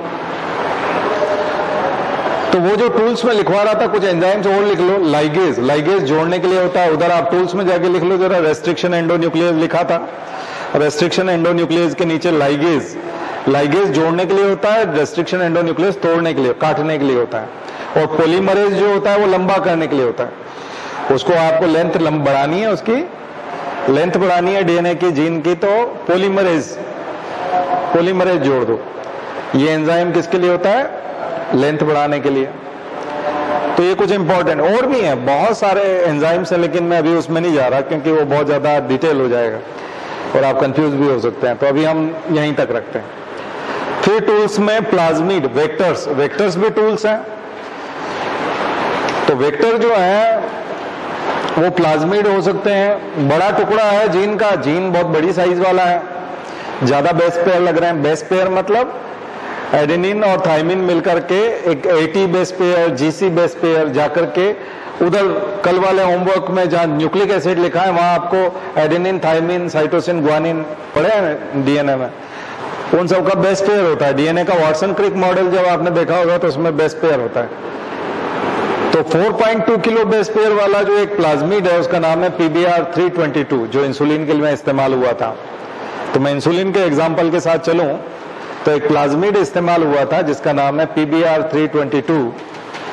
वो 4.2 किलो बेस पेयर का था, मीन्स 4200 बेस पेयर थे। 4200 बेस पेयर ने मिलकर के इंसुलिन बनाया था। तो वैसे तो 51 अमीनो एसिड होते हैं तो 153 बेस पेयर होना चाहिए। तो 153 बेस पेयर के लिए हमने प्लाज्मिड कितना बड़ा यूज किया था? 4.2 किलो बेस पेयर। प्लाज्मिड जो यूज किया था वो कौन सा था? 4.2 किलो बेस पेयर का। तो जब हम प्लाज्मिड के साथ वो जीन जो डिजायर्ड डीएनए सेगमेंट जो हमने आइसोलेट किया है उसको जब हम इसके साथ अटैच करते हैं, जोड़ते हैं लाइगेज एंजाइम से, तो ये जो बनता है नया structure plasmid plus desired DNA part, ये कहलाता है रिकॉम्बिनेंट डीएनए। ये क्या कहलाता है? रिकॉम्बिनेंट डीएनए, इसको बोलते हैं recombinant, and this technology known as recombinant DNA technology. ठीक है, तो ये रिकॉम्बिनेंट डीएनए टेक्नोलॉजी हो जाती है। तो कभी कभी ये पूछ लेते हैं रिकॉम्बिनेंट डीएनए टेक्नोलॉजी, यूपीएससी ऐसा क्वेश्चन सिंपल वाला नहीं करता, एमपीपीएससी वाला पूछता है। तो आपके लिए एक अच्छा एमपीपीएससी मेंस जो दे रहे हैं उनके लिए अच्छा आंसर है ना। यूपीएससी इतनी सिली टाइप की चीजें नहीं पूछता है, बहुत सिंपल कहलाता है। तो ऐसी चीजें, लेकिन यदि आपको आता है तो आप साइड में कहीं कहीं इन्फॉर्मेशन के तौर पे उसको एडिशनल इन्फॉर्मेशन डाल सकते हो, उससे इंप्रेशन अच्छा बढ़ता है। ठीक है, उससे अच्छा इंप्रेशन जाता है। तो आप अगर इसको लिखोगे तो उनको कोई प्रॉब्लम नहीं है, क्योंकि इससे जुड़ा हुआ अगर कोई प्रश्न आता है। अब क्या हो गया, जो रिकॉम्बिनेंट डीएनए टेक्नोलॉजी में आपने जो रिकॉम्बिनेंट डीएनए बना दिया, अब ये क्या करेगा, अब आपको बैक्टीरिया में डालेंगे इसको, इंसर्शन इन बैक्टीरिया, ठीक है, insertion of recombinant DNA in bacteria, यानी ये जो रिकॉम्बिनेंट डीएनए है अब इसका इंसर्शन करेंगे बैक्टीरिया में। बैक्टीरिया में क्यों करेंगे, क्योंकि जो प्लाज्मिड आपने निकाला था वो बैक्टीरिया में निकाला था। तो बैक्टीरिया जब कभी भी 1 से 2 होता है, यानी रेप्लिकेट करता है, बैक्टीरिया जब कभी भी गुणन करता है, मल्टीप्लाई होता है, तो अपने प्लाज्मिड को भी डबल कर देता है। और बहुत, अगर वो 1000 से 2000 हो जाते हैं तो 2000 प्लाज्मिड हो जाएंगे, 4000 हो जाएंगे, तब 4000 प्लाज्मिड हो जाएंगे, 8 हो जाएंगे, 16, 32, 64, 128, ऐसे बढ़ते जाएंगे। और इतने हजारों की संख्या में, लाखों की संख्या में जब वो बैक्टीरिया हो जाएंगे तो उनका डीएनए, बैक्टीरिया का डीएनए जब अपने लिए प्रोटीन बना रहा होगा तब वो प्लाज्मिड वाली प्रोटीन भी बना के देगा। तो हमारे लिए इंसुलिन बना के बैक्टीरिया देंगे। तो अब हमने बैक्टीरिया में इंसर्ट करा दिया, उसके बाद इन बैक्टीरिया को हम कल्चर मीडियम पे रखेंगे और बैक्टीरिया कल्चर करेंगे या क्लोन करेंगे। तो इसकी बैक्टीरिया की क्लोनिंग होगी या फिर उनका कल्चर होगा, उसमें से फिर हमारा हार्वेस्ट कर लेंगे हम इंसुलिन, जो फाइनल प्रोडक्ट के तौर पे जो इंसुलिन होगा उसको हम हार्वेस्ट कर लेंगे फ्रॉम बैक्टीरिया। बस हो गया, ये इंसुलिन है। और चूंकि ये इंसुलिन बैक्टीरिया ने बनाया है लेकिन हमारे जीन के आदेश पे बनाया, तो ये ह्यूमन बीइंग का इंसुलिन है। उससे पहले हम लोग जानवरों का इंसुलिन यूज करते थे, स्लॉटर हाउसेस से यूज करते थे, काऊ का, सुअर का, जो जानवर काटे जाते थे उनके पेंक्रियाज पड़े रहते थे, उनको उठा लिया जाता था, उनके पेंक्रियाज को ग्राइंडर में डाल के उनका इंसुलिन निकाला जाता, उसके इंजेक्शन भरे जाते थे। खाना खाने से पहले जो डायबिटीज के रोगी होते थे वो इंसुलिन लगाते थे, फिर खाना खाते थे। वो जितना भी काम करता है जानवरों का इंसुलिन, इंसान का तो था नहीं। अब जो मार्केट में मिलता है ह्यूमेलिन के नाम से, वो ओरिजिनल इंसुलिन इंसान का इंसुलिन है, बायोटेक्नोलॉजी से बना हुआ, बैक्टीरिया ने बना रखा है हमारे जीन के आदेश पे, हमारे खुद के जीन के आदेश पे। अब आने वाले समय में आप ड्रग डिजाइन करवा सकते हैं अपने लिए, अपना अपना इंसुलिन डिजाइन करवा सकते हैं, आपका ओरिजिनल इंसुलिन, आपका खुद का। आप लैब में जाएं, अपना डीएनए देके आए, उसमें से इंसुलिन का आइसोलेट करके जीन, आप अपना खुद का इंसुलिन बनवा सकते हैं, जो आपको सीधा सूट करेगा। 1% भी रिजेक्शन के चांस नहीं रहेंगे, 1% भी साइड इफेक्ट नहीं होगा, क्योंकि वो तो आपका खुद का है। अब बनना बंद हो गया, कम हो गया, इस वजह से दिक्कत है। आगे समझ में? तो ये है, तो ये चमत्कार है, तो ये मिरेकल हो रहे हैं इसके माध्यम से, बायोटेक्नोलॉजी के माध्यम से। तो एक एग्जांपल से हमने बता, ढेरों एग्जांपल है, ढेरों। डीएनए स्टोरेज में बता रहा था उस समय। चलिए थोड़ा आईटी में चलते हैं। अब ये मैं यहीं रोक रहा हूं क्योंकि अब आप होमवर्क करेंगे, मैंने काफी सारा होमवर्क लिखवा दिया है आपको। अगर आप करेंगे तो अब ये यूपीएससी तक सफिशिएंट है, केवल एमपीपीएससी नहीं, यूपीएससी तक निकाल सकते हैं इस होमवर्क से, ठीक है ना। पर ये करना पड़ेगा ईमानदारी से जाके, जो जो काम आपको बताया उसको करना पड़ेगा। पेपर आप उठा के देखोगे तो सारे प्रश्न उसमें से मिल जाएंगे। बाकी तो करंट अफेयर्स पढ़ते रहो, करंट में चीजें आती रहती हैं, और अब आपको करंट अफेयर्स की न्यूज भी समझ में आने लग जाएगी। तो इंफॉर्मेशन टेक्नोलॉजी में चलते हैं, सबसे इंपॉर्टेंट चीज में चलते हैं इंफॉर्मेशन टेक्नोलॉजी में, जिसपे सबसे ज्यादा काम हो रहा है आर्टिफिशियल इंटेलिजेंस। आर्टिफिशियल इंटेलिजेंस, कृत्रिम बुद्धि, बहुत बड़ी चीज है कृत्रिम बुद्धि, क्योंकि सारा आप जो टेक्नोलॉजी आप देख रहे हो अभी की, वो सब आर्टिफिशियल इंटेलिजेंस पे टिकी हुई है। चाहे आपका फेसबुक हो, चाहे व्हाट्सएप हो, यूट्यूब हो, जितने विज्ञापन आपको मिलते हैं वो सब आपकी कृत्रिम बुद्धि के कारण है। किसके? कंप्यूटर की कृत्रिम बुद्धि के कारण। तो कृत्रिम बुद्धि होती क्या है आखिर? Artificial intelligence. एक नेचुरल इंटेलिजेंस तो हमारे अंदर होता है। हमारा इंटेलिजेंस किस पे डिपेंड करता है?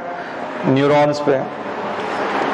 हमारी याददाश्त होती है, उसको हम लोग मशीन लर्निंग कराते हैं। मशीन लर्निंग हालांकि दूसरी चीज है आर्टिफिशियल इंटेलिजेंस से, लेकिन एल्गोरिदम के माध्यम से कंप्यूटर इन चीजों को याद रखता है किन चीजों को याद रखता है?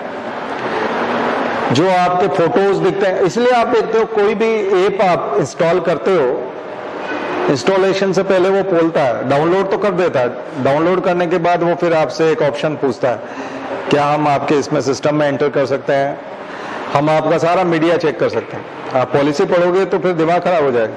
तो राइट टू प्राइवेसी का भी पार्ट है।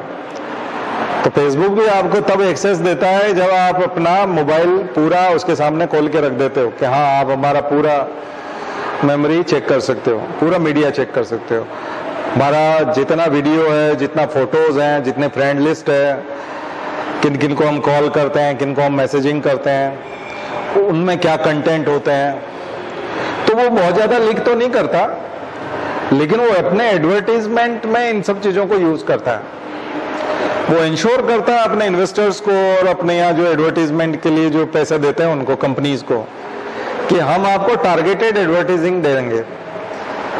यानी कि जिस व्यक्ति को आपको लगता है कि आपका होटल जो है वो नासिक में है, आपका होटल मुंबई में, तो आपके होटल में लोग पहुंचे तो आपका ट्रेवल डेटा उसके पास पहुंच जाएगा फेसबुक को। तो जैसे ही आप मुंबई पहुंचोगे तो मुंबई में बेस्ट होटल के लिए जो ऑप्शंस रहेंगे आपके ऊपर धड़ाधड़ जो विज्ञापन आना शुरू होंगे आपके फेसबुक जैसे ही आप ओपन करोगे तो मुंबई के होटल्स के ऑप्शन आना शुरू हो जाएंगे।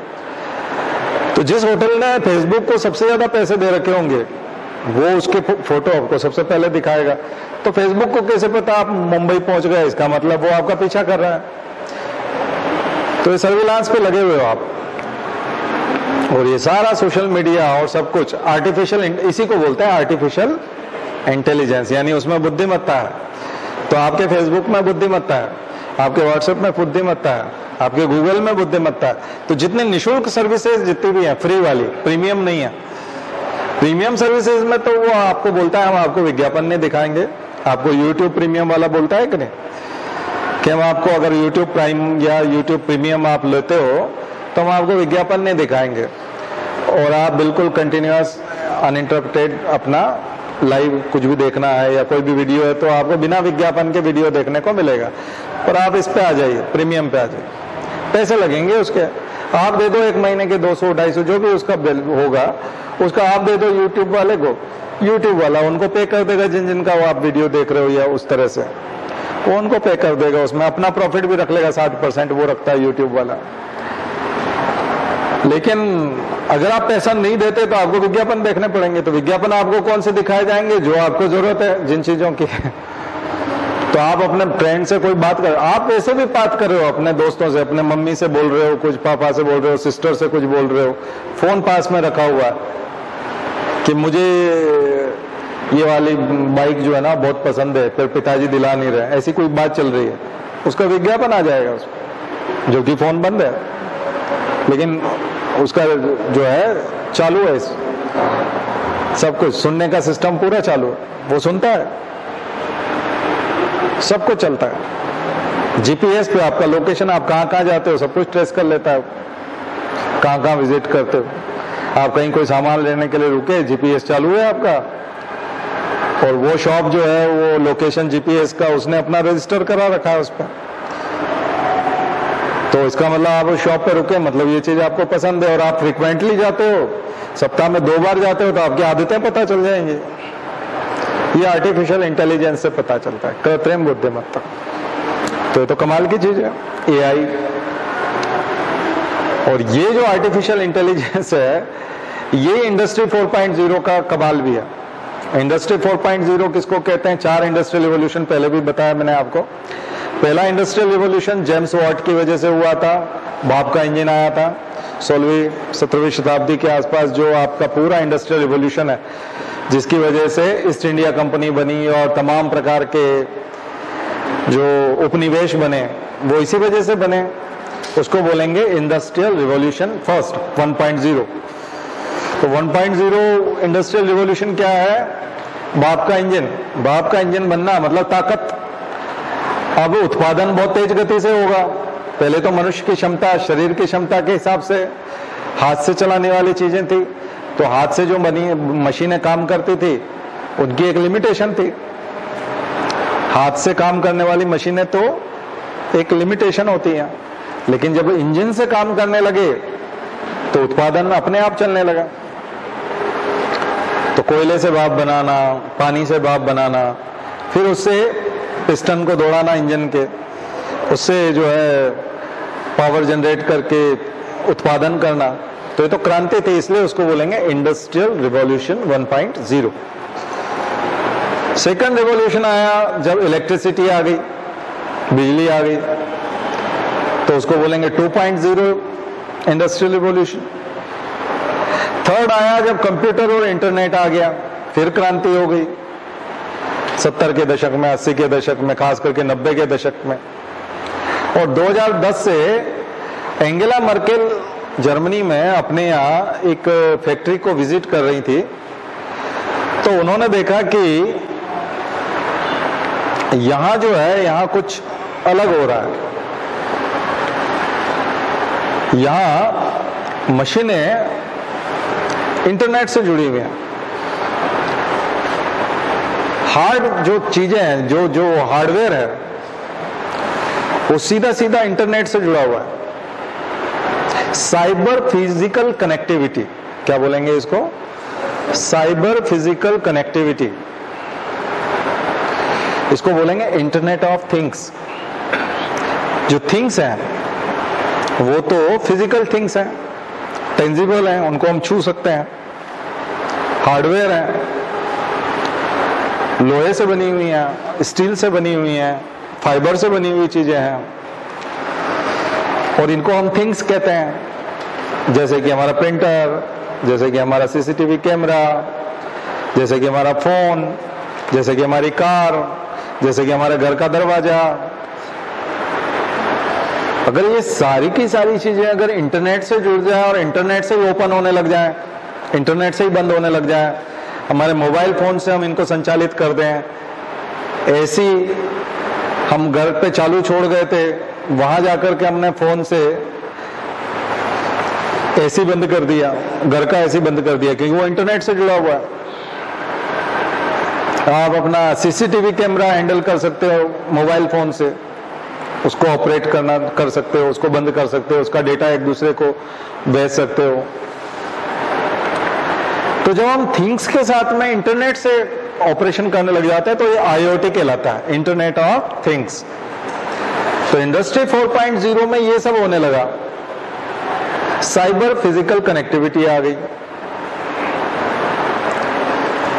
इंटरनेट से थिंग्स जुड़ गई, आर्टिफिशियल इंटेलिजेंस आ गया, और उन चीजों में समझ भी पैदा हो गई कि कब मुझे क्या करना है। एंड रोबोटिक्स, रोबोट्स के माध्यम से हम काम करने लगे। एंड मशीन लर्निंग, मशीन्स को सिखाने लगे हम लोग। देखो, आप अभी तक जो कंप्यूटर से उपयोग करते थे वो क्या करते थे, आप प्रिंट आउट निकालते थे, कुछ वो करते थे,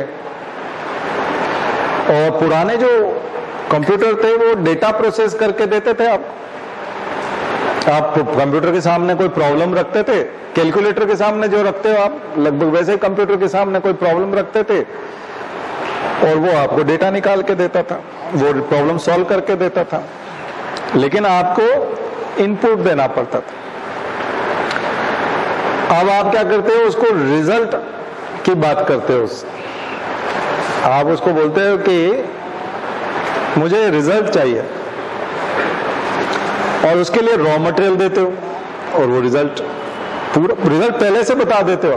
पहले आप रिजल्ट का इंतजार करते हो कि रिजल्ट क्या आएगा, अब आप रिजल्ट टास्क देते हो, डिजायर्ड, आपका जो रिजल्ट है वो डिजायर्ड है पहले से। उसके लिए मशीन को सिखाते हो, ट्रेंड करते हो, मशीन को आदत डालते हो। तो ये जो चीज है ये कहलाएगी मशीन लर्निंग। और मशीन लर्निंग जब हो जाएगी तो डीप लर्निंग की शुरुआत होगी। इसके बाद डीप लर्निंग, उसको और ज्यादा डेप्थ में ले जाओगे, उसको और ज्यादा डेप्थ में सिखाओगे कि और ज्यादा तुम और क्या कर सकते हो ये बताओ, तो और ज्यादा करके देगा, तो डीप लर्निंग। ठीक है,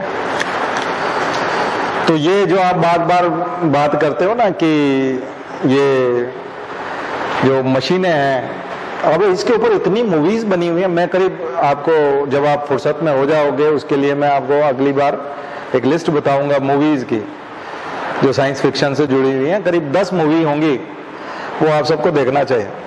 साइंस एंड टेक्नोलॉजी को समझने के लिए हॉलीवुड की करीब 10 मूवीज के नाम मैं बताऊंगा। 1.5 से 2 घंटा हर मूवी में लगता है, आप देखिएगा उन मूवीज को।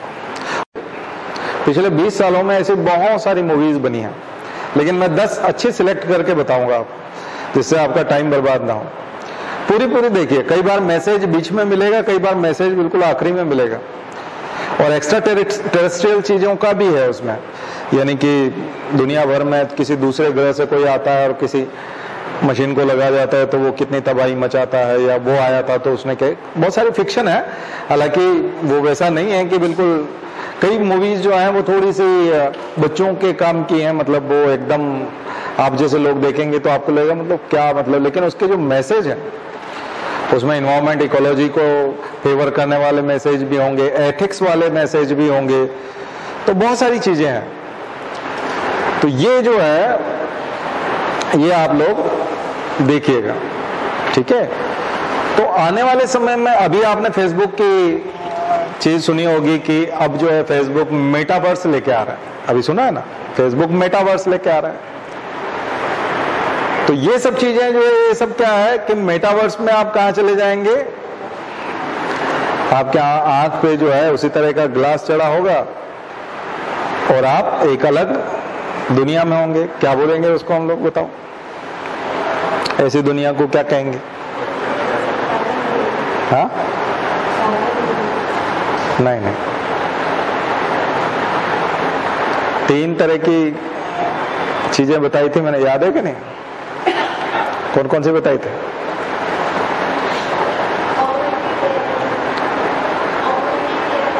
Yes, augmented reality, virtual reality and mixed reality.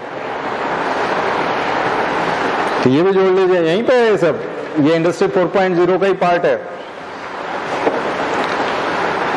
Virtual reality, augmented reality and mixed reality.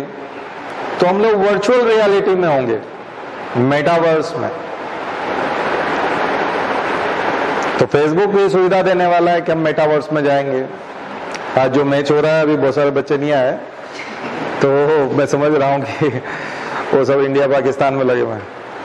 तो आपको वाकई में आप दुबई जाकर के वहां बैठ करके मैच देख सकते हैं, जबकि आप भोपाल में रहेंगे। आप अपने घर पे एक आराम कुर्सी पे लेट जाइए, आंख पे चढ़ाइए वो ग्लास को और कंप्यूटर से जुड़ जाइए, आप फिजिकली वहां महसूस करेंगे। और वहां सीट बुक कर सकते हैं आप, अगर वो बोलता है 2G नंबर की सीट है आपकी, तो 2G पे पहुंचे और बैठ जाइए। और आप मैच वहां से ऐसे ही देखेंगे जैसे वहां बैठ करके कोई व्यक्ति देख रहा है, यहां से आपको सोए, लेकिन आप भोपाल में अपने घर पे सोए हैं। वर्चुअल रियलिटी, ये है मेटावर्स।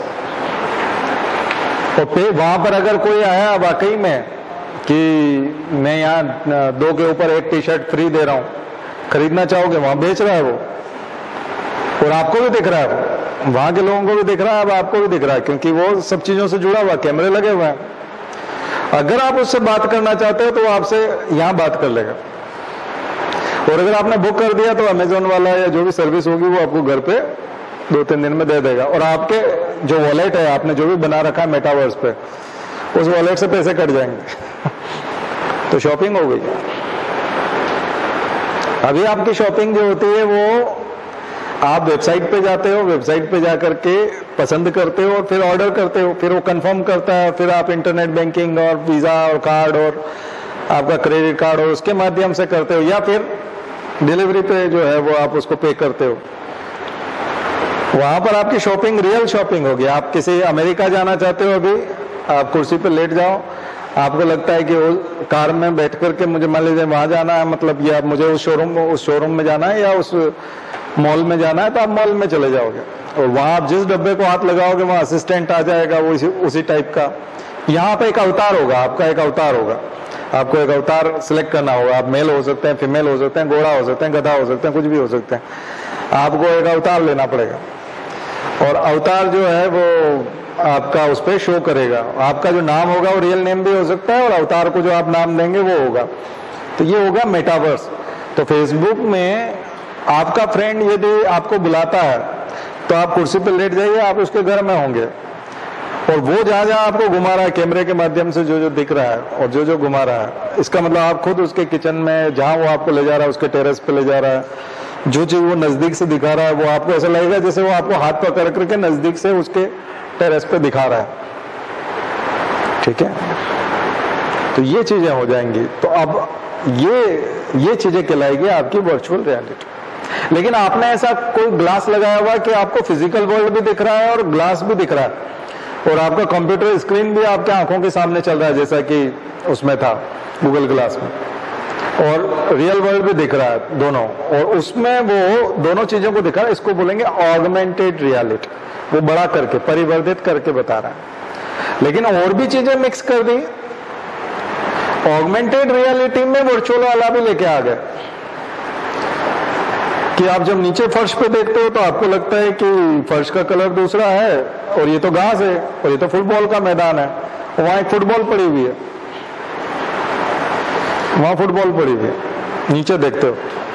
और दीवार पे देखते हो तो ऐसा लगता है कि कोई म्यूजियम टाइप है या वाटर स्पोर्ट की कोई जगह है, यहाँ जहां पर डॉल्फिन तैर रही हैं और मैं यहाँ खड़ा हूं पानी के बीच में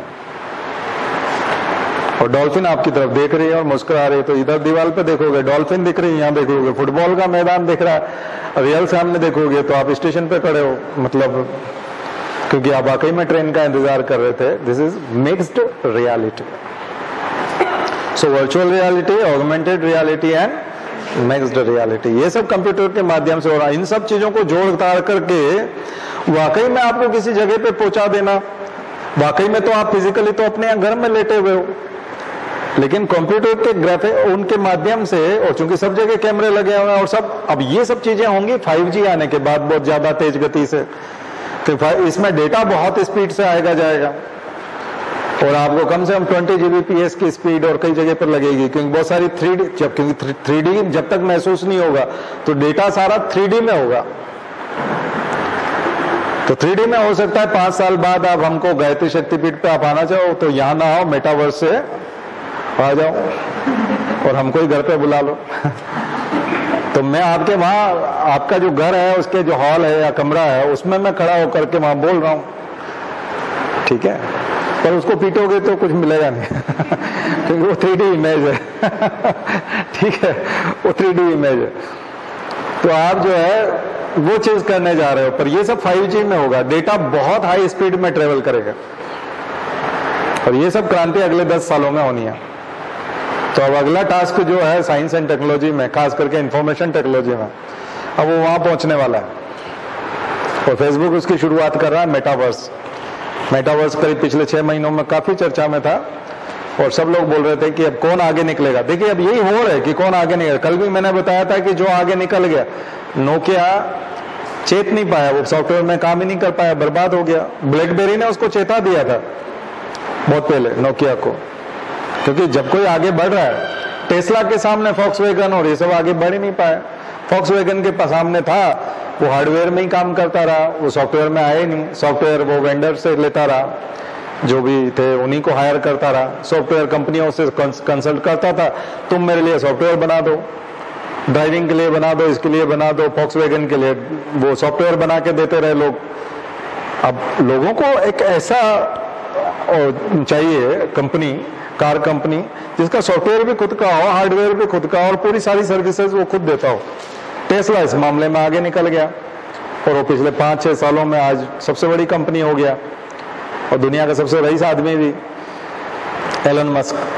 तो कुछ कंपनियों के लिए ये एक वार्निंग होता है, बिल्कुल आपको ब्लीडिंग एज टेक्नोलॉजी पे चलना पड़ता है। Bleeding edge science, cutting edge technology, ये 2 वर्ड यूज कर सकते हैं आप इंग्लिश मीडियम वाले, bleeding edge of science and cutting edge of technology. उस पर तलवार की धार पे चलना पड़ता है आपको, बिल्कुल आप टेक्नोलॉजी में सबसे आगे, सबसे आगे। इसलिए सिविल सर्वेंट को भी जो है आपको टेक्नोलॉजी में सबसे आगे। तो मॉडर्न जितनी भी अभी अल्ट्रा साइंस है, मॉडर्न अल्ट्रा साइंस, अभी की साइंस, जहां दुनिया जा रही है, 2030 में जाएगी, 2040 में जाएगी, ब्यूरोक्रेट्स को पता होना चाहिए। इसलिए आपका जो सिलेबस है वो सिलेबस कोई साइंस एंड टेक्नोलॉजी का पुराना सिलेबस नहीं है कि 10 साल पहले। सर कोई नोट्स मिलेंगे क्या साइंस एंड टेक्नोलॉजी के 10 साल पुराने या 5 साल पुराने, या पहले क्या हुआ? पहले वाले की बात भूल जाइए, अब तो आने वाले 10 साल में क्या होगा वो आपको पता है कि नहीं। उसके लिए आप न्यूज़पेपर पे जाइए, इंडियन एक्सप्रेस पे जाइए, द हिंदू में जाइए, साइंस रिपोर्टर में जाइए, है ना, ऐसी मैगजीन्स में जाइए, इकोनॉमिक्स मैगजीन को पढ़िए, तो यूएस की मैगजीन देखिए, यूरोप की मैगजीन देखिए, रिसर्च जर्नल को खंगालिए, नेचर मैगजीन को देखिए, तो आपको बायोलॉजिकल साइंस में, फिजिकल साइंस में, केमिकल साइंस में, एनवायरमेंटल साइंस में, कंप्यूटर साइंस में एकदम bleeding edge of science, cutting edge of technology वो निकाल के बताएंगे कि आने वाले 10 सालों में हम कहां पहुंचेंगे, क्या क्या काम हो रहे हैं।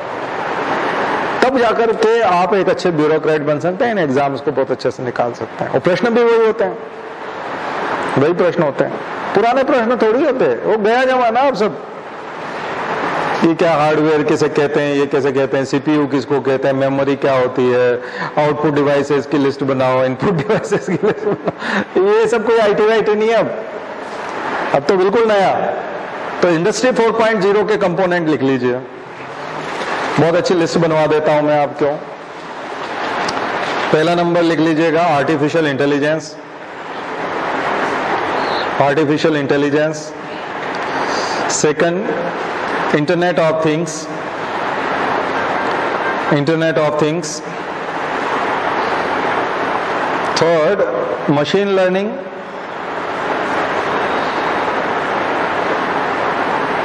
Fourth deep learning.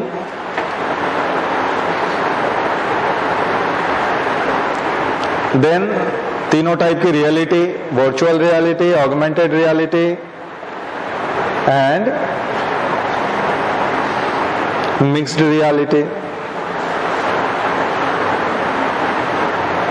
3D printing, 3D printing, robotics, robotics, robots,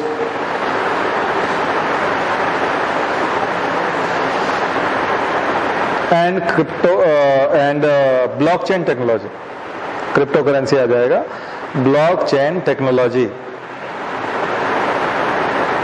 अब इन सब चीजों को जब आप जोड़ करके देखते हैं, देखा जाए तो ये हो गया इंडस्ट्री 4.0, यानी चौथे नंबर की औद्योगिक क्रांति। ये सब चीजें मिलकर के लेके आएंगी। कभी इंडस्ट्री 4.0 लिखने के लिए आ जाए तो इन सब चीजों को थोड़ा थोड़ा थोड़ा थोड़ा मिला के लिख दीजिएगा, और ये सब चीजें मिलकर के जब क्रांति करेंगे तो मुझे लगता है कुछ लोग है ना, अब ये जो लास्ट की कुछ चीजें हैं, ऑगमेंटेड रियलिटी या मिक्स्ड रियलिटी, या ये जो रियलिटी को लेकर के और मेटावर्स को लेकर के और क्रिप्टो, इनको लेकर के इंडस्ट्री 5.0 की बात करने लगे, तो थोड़ा कंफ्यूजन रहेगा, यहाँ भी कुछ ट्रांजिशन रहेगा। तो ये ट्रांजिशनल फेज है कि हम वाकई में 4.0 से, क्योंकि 10 साल हो गया 4.0 को, तो क्या अगली वाली जो है वो 5 साल रहेगी या 10 साल रहेगी? हो सकता है 2025 में ही फिर 6.0 की बात करने लग जाए, पता नहीं क्या होगा दुनिया में, कहाँ जाएंगे। लेकिन ये सब चीजें होगी, यही दौड़ है। और इसी दौड़ में मैं एक और, मैंने हमारा जो अभी मेंस का टेस्ट ले रहा हूं मैं आजकल, तो मेंस में दे रहे हैं बच्चे अच्छे खासे, इस बार काफी बच्चे कांटेक्ट में हैं। हमारे इंस्टीट्यूट से भी लगभग 12 बच्चे जो है वो मेंस दे रहे हैं, और बाकी और बाहर के भी काफी लोग जो पहले पढ़ के गए, और वो तो टेस्ट सीरीज में काफी लोग हैं, तो 30-40 लोग मिलकर टेस्ट सीरीज दे रहे हैं। तो ये जो लोग हैं, ये सारे जो मेंस की तैयारी कर रहे हैं, इनको मैंने एक प्रश्न दिया है अभी कल वाले टेस्ट में कि सेमीकंडक्टर वॉर, ये प्रश्न मैंने इसलिए दिया क्योंकि बहुत इंपॉर्टेंट प्रश्न है, और पूरे साल भर यही चलता रहा, और ट्रंप ने यही शुरू किया था खास करके चाइना के साथ में, सेमीकंडक्टर वॉर। तो इन सब के पीछे जितने भी इंटरनेट ऑफ थिंग्स रहेंगे, ये सब रहेंगी, जिसमें भी इंटरनेट चलेगा, ये छोटे छोटे कंप्यूटर हैं सारे के सारे, सब में मेमोरी है, तो ये सारी चीजें चाहे मेमोरी बनाते हो, चाहे सब में सेमीकंडक्टर लगते हैं, माइक्रो प्रोसेसर लगते हैं।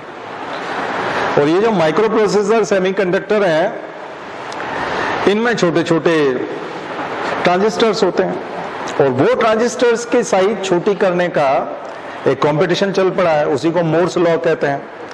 मोर्स लॉ में उन्होंने 60s में बता दिया था कि ट्रांजिस्टर्स की साइज छोटी होती जाएंगी, चिप्स छोटी होती जाएंगी और उनकी पावर और उनकी परफॉर्मेंस दुगनी होगी और प्राइस आधी होती जाएंगी। तो जैसे प्राइस आधी होगी, साइज आधी होगी, तो परफॉर्मेंस दुगनी हो जाएगी। और ये होते होते, और ये सब 24 महीने में हुआ करेगा। उन्होंने कहा था 2 साल में ऐसा हो जाया करेगा हमेशा, लेकिन अब 18 महीने में हो रहा है और अब लास्ट हो गया है लगभग, क्योंकि अब नैनोमीटर साइज में चले गए और एटम की साइज पे चले गए। एटम से नीचे तो आपकी चिप नहीं हो सकती, क्योंकि अब इससे नहीं छोटा ट्रांजिस्टर बनाएंगे तो वो तो फिर इलेक्ट्रॉन डीके होने लग जाएगा। तो इलेक्ट्रॉन डीके तो 7 नैनोमीटर पे भी होने लग जाता है। इसी वजह से इंटेल नहीं बना पाया और AMD ने बना लिया। तो लेकिन 1 नैनोमीटर से नीचे तो, यानी कि 1 एटम से नीचे, तो आप एटॉमिक लेवल से नीचे तो कहाँ जाओगे? अकेले न्यूट्रॉन और इलेक्ट्रॉन प्रोटॉन से काम करेंगे नहीं। तो ये बड़ा चैलेंज है और ये दुनिया में सबसे बड़ा मार्केट भी है, क्योंकि दुनिया की इकोनॉमी, किसी भी देश की पावर, या यूं कहें कि वो विश्व गुरु जो हम बोलते रहते हैं, हमारा कहीं इसमें अता पता नहीं है, ध्यान रखिए। हम फालतू की बात करते हैं विश्व गुरु वाले, हम लोग कहीं नहीं है इसमें, इस पूरे कंपटीशन में हम कहीं नहीं है। इसमें है ताइवान, जापान, इसमें है अमेरिका, है ना, और चीन खुद। और ये सारे जो सेमीकंडक्टर्स हैं, ये जो माइक्रो प्रोसेसर बनते हैं, इनमें किसी भी एक देश के पास मोनोपोली नहीं है। ये पूरी सप्लाई चेन के हिस्से हैं, क्या ना।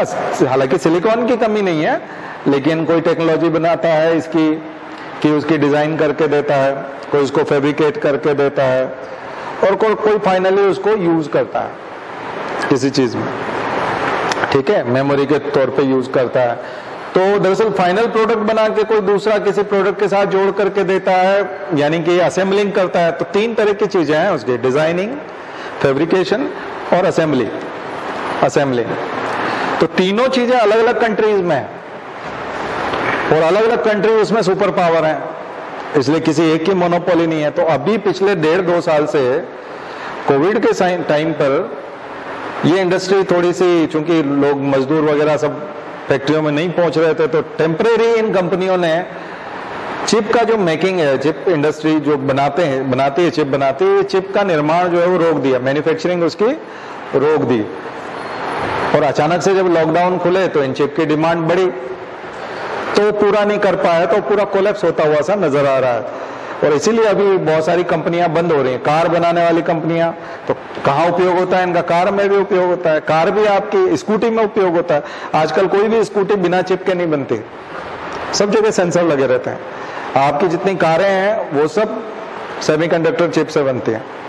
आपके जितने इलेक्ट्रॉनिक ऑपरेटर्स हैं, ये हैं, लाइट्स आजकल ऐसी होती हैं जो रिमोट से बंद होने वाली लाइट, रिमोट से चलने वाले पंखे, और ये सारे सब में चिप लगी हुई है।